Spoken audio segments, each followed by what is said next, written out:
Now, before we have a look at a real-life example, there's two more things we have to discuss. The first one is selective LUN mapping, and we will also have a look at something which is called fractional reserve. Selective LUN mapping means that the HA pair that holds the LUN is the only HA pair that will map the LUN to the initiator. This HA pair has the active paths to the LUN.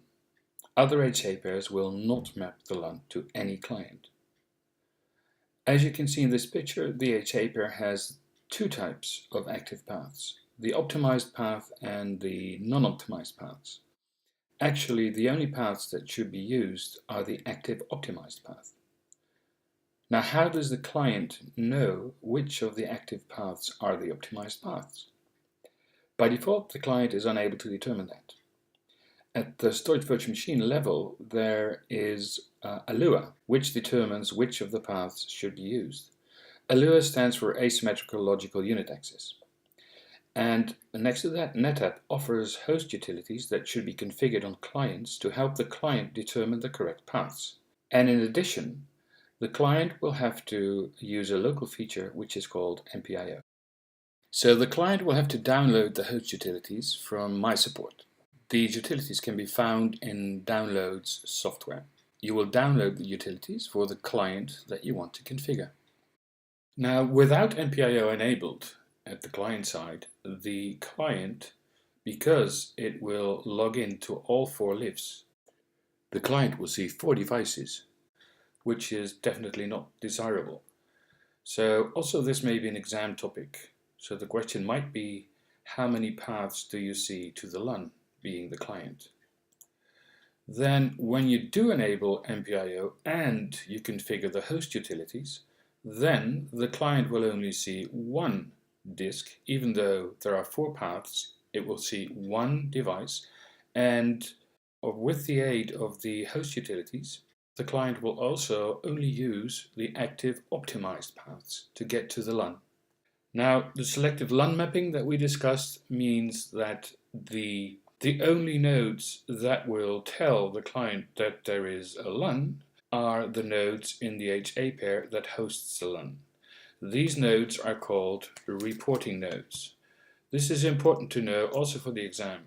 So reporting nodes are the nodes that when you map a LUN, that will report the LUN to the client. The other nodes in the cluster will not report the LUN. So imagine we have 4 nodes, and node 1 and 2 are part of the HA pair that hosts the LUN. Then these 2 will be the only 2 nodes that report the LUN to the client.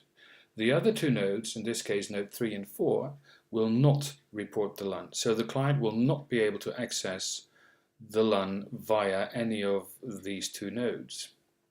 And if, for whatever reason, you decide to move the volume that holds the LUN from one node to another node, so for example you move it to an aggregate that is connected to node 3, then you will have to manually add reporting nodes and remove the original 2 reporting nodes.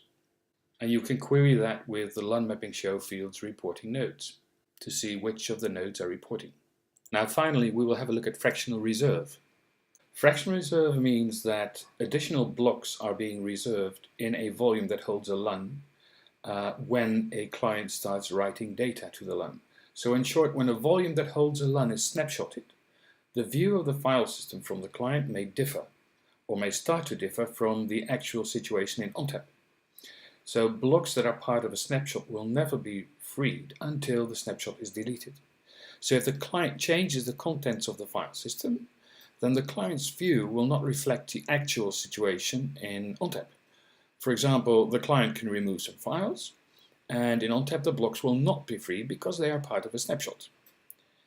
So that might introduce some problems, and we'll have to have a quick look at that. So we start with 18 blocks free in the LUN and 18 blocks free in the ONTAP environment. Then the client starts to write 12 blocks of data. That means that these blocks will also be occupied in the LUN. So both sides administratively are left with 6 free blocks, which is okay. But then, when a snapshot gets created, then these blocks that were written by the client are part of the snapshot. Okay, still no problem. But then the client removes the files that it created and expects that these files are also deleted in the ONTAP environment, which they are not, because there's a snapshot that holds the blocks. So then the client will try and write another 12 blocks, but there are only 6 blocks free, so the write will fail and the LUN will go offline. This is really a problem. So now what we can do is we can set up fractional reserve. If you set up fractional reserve, then if the volume has no snapshots, then fractional reserve does nothing. So imagine you've got a 2 GB volume and the LUN size is 1 GB.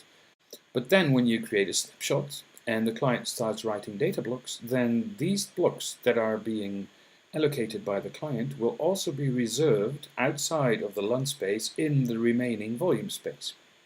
Now, to enable fractional reserve, you set it to 100%, and if you don't want to use it, you set it to 0%.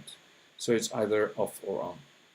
And to query the number of blocks that are being reserved outside of the LUN, you can use df-r to give the results of the reserved blocks.